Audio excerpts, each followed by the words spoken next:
علميها. هعملها لك. I'm coming now. So today I'm going to be talking to you about attachment and grief, and specifically attachment and grief in children. So to start with, this book is a book that actually inspired me to choose the topic, because I'm currently reading a book about overcoming the fear of death, and it's actually by a psychiatrist who in the book has excerpts of his therapy sessions and explaining to clients in an insightful way why they actually fear death. And he came to the conclusion that it's actually because they're not using their life as much. So everyone who does not actually do what they wish to do in their life tends to fear death more than other people. And here to explain attachment theory shortly again. So a child is always born with an instinctive response to the primary caregiver, which is usually the mother, or it could also be someone else. So she or the other person acts as a secure base and a safe haven for the child to explore the world. And so the different attachment styles the child could have to this figure could actually also affect the way they see the world and they explore it. And therefore, securely attached children explore the environment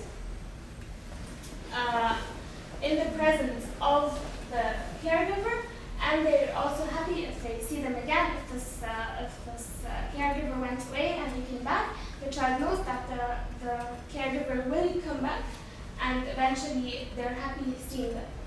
In contrast to that, insecurely avoidant attached children ignore the primary caregiver when they're away and coming back, and show very little response to the caregiver when they come back.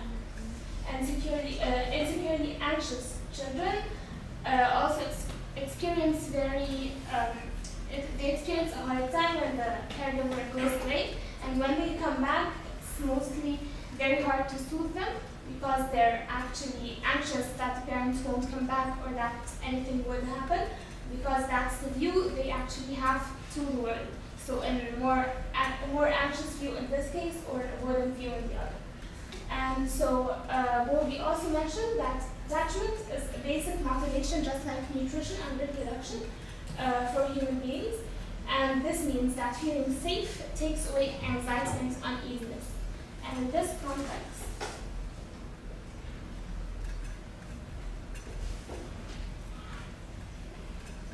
Bowlby also mentions, since we're talking about grief, that grief is a reaction to losing a loved object, which I will refer back to mentioning Piaget in a minute. But he also says that given what we mentioned in the slide before the last one, that if this attachment bond is disrupted, given that the child is securely attached, they would be in anxiety and uneasiness.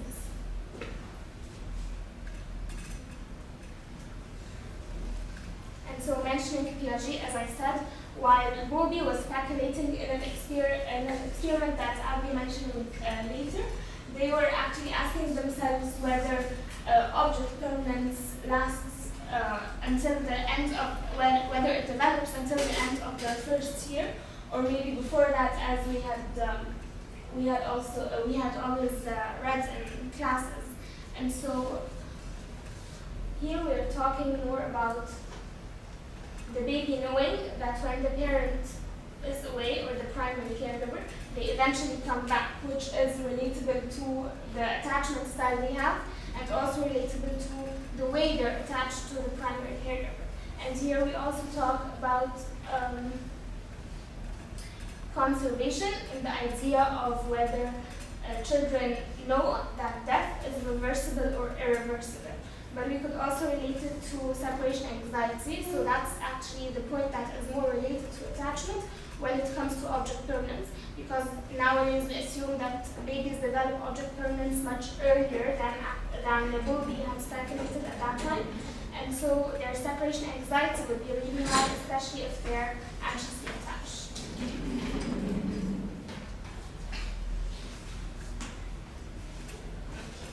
And this is one way where we said that children would be experiencing the the understanding of life and death.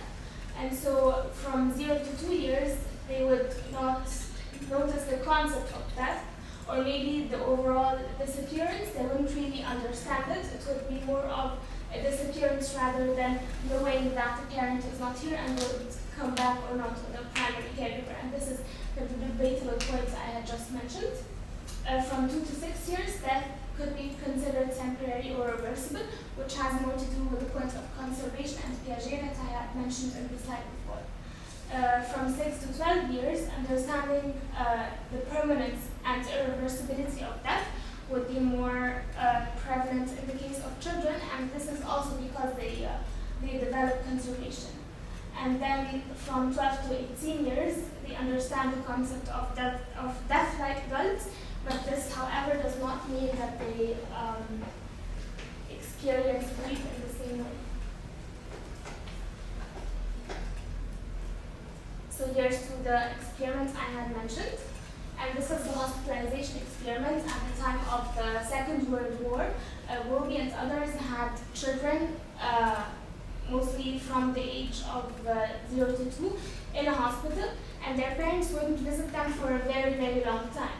And so what happened is that the children, by time, actually gave them the responses of children giving their environment the response that their primary caregiver is dead, and not that they're just away from the dad, because the children wouldn't know that the caregiver is coming back or not. Some of them would ignore them coming back, but signs of like calling their name in a deeper voice after 3 days, or showing that they want them in symbolic play, were actually prevalent in the things that the children would do as activities before the parents would come back. And that made them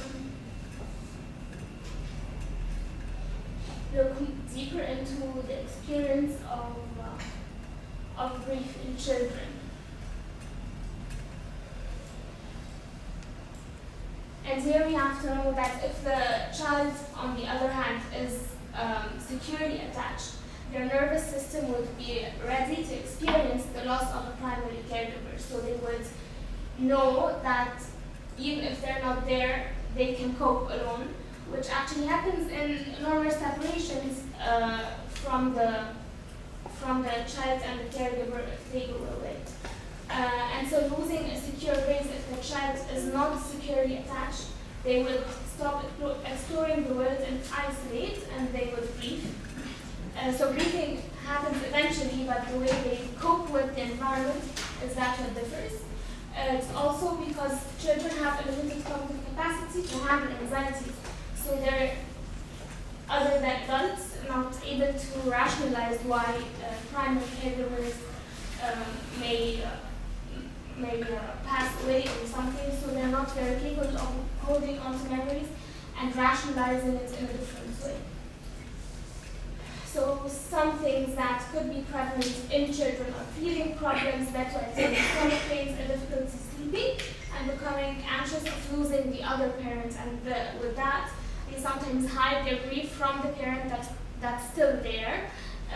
And so because they're afraid that if they show their grief, the other parent would actually be very sad about it, and this could lead to them having any problem or lead to them going away too.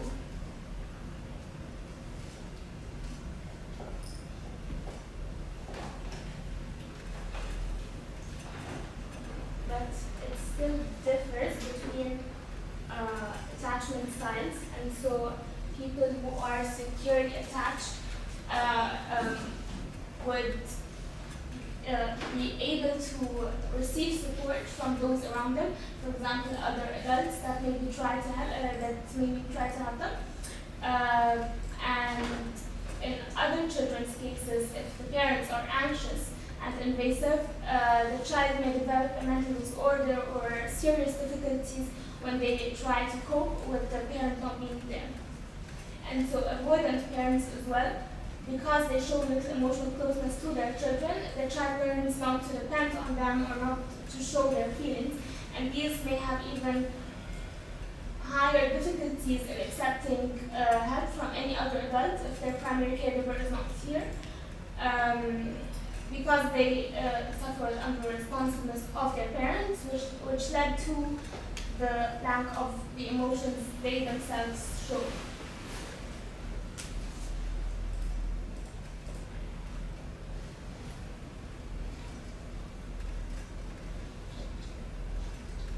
In general, however, will be described a general grieving process that happens in children, which is a bit different than what happens in adults. So first, they show protest, which could be actually switched with despair. This is but protest is striving to find what they lost. So they actually don't really accept that the parent is not there. They could be crying, searching for an image or something that resembles the primary caregiver that is not there anymore, and they could be rejecting all other replacements. And then in the case of despair, the child becomes more quiet. However, the brains of the children are not quiet anymore, so they're restless. They have problems sleeping. They suffer from not accepting everything around them. They could be not tolerating loud noises and anything that would actually make them feel anxious, even if they're not showing it out loud. So the first part could last from hours to a week, and then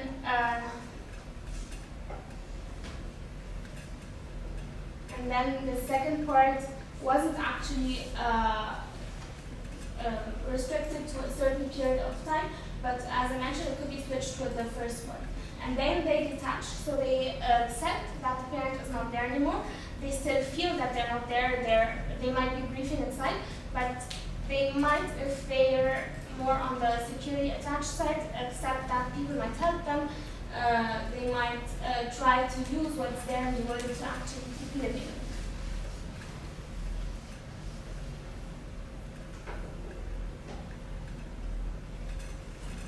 Bowlby also came up with a grief wheel, which metaphorically represents grief as a wheel or as a waterfall that comes down to the water. So you can imagine it's really hard hitting the water, and therefore the sudden shock that's hitting into the river. But by the time the wheel starts moving, so the water starts moving with all the emotions that come with grief, bringing guilt, anxiety, and anger, also confusion, as we had mentioned in the previous slide. So all the feelings that are actually prevalent with grief, and by the time the child moves on and starts to cope with the life they have right now. So it's the water getting calmer and the river moving on.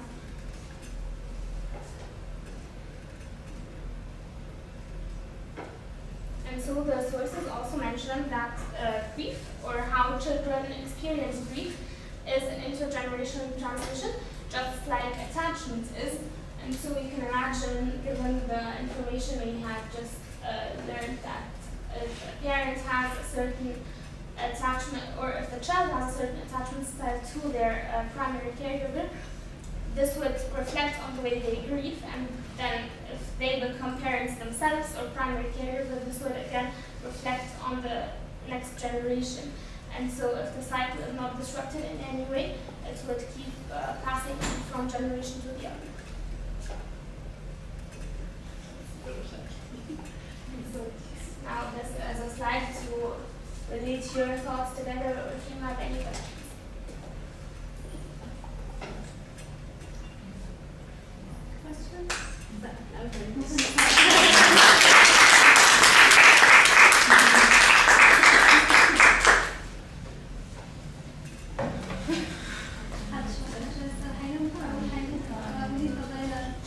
It's super interesting, the presentation you had. Because the topic, I mean, is super interesting. I was wondering whether, like, what your thoughts are. I don't think there's much research on this in general. There is a lot of research, actually. No, I'm just not with a question. Which your thoughts are on kind of the applications of this, but within our culture, the things that we say to kids after their parents pass away, you know, سافر أو كذا. Like based on what you read, do you have any like opinion about how this may apply or anything like that?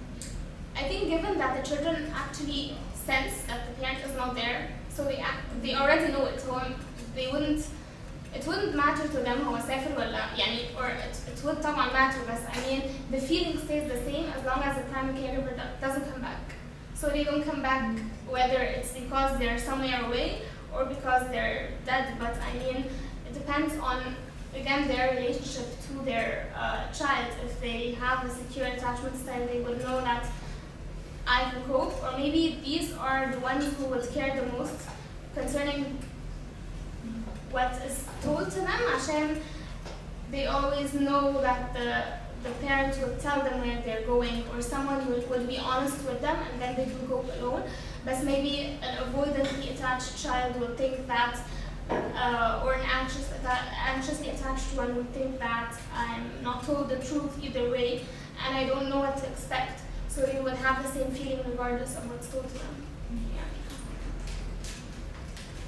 That's a very good point, and I think when it goes back to the reversibility concept that you talked about, you know, kids when they're younger, they still don't understand the irreversibility of that, and saying to a child that the parent is traveling or كده, I'm not helping with that, because it's not really helping with the closure that comes with grief. Yeah. It's important because I will keep waiting for that person to come back from that trip or كده, and it might be even more disappointing and more hurtful, and they can come back but they're not. I think it helps a lot with closure.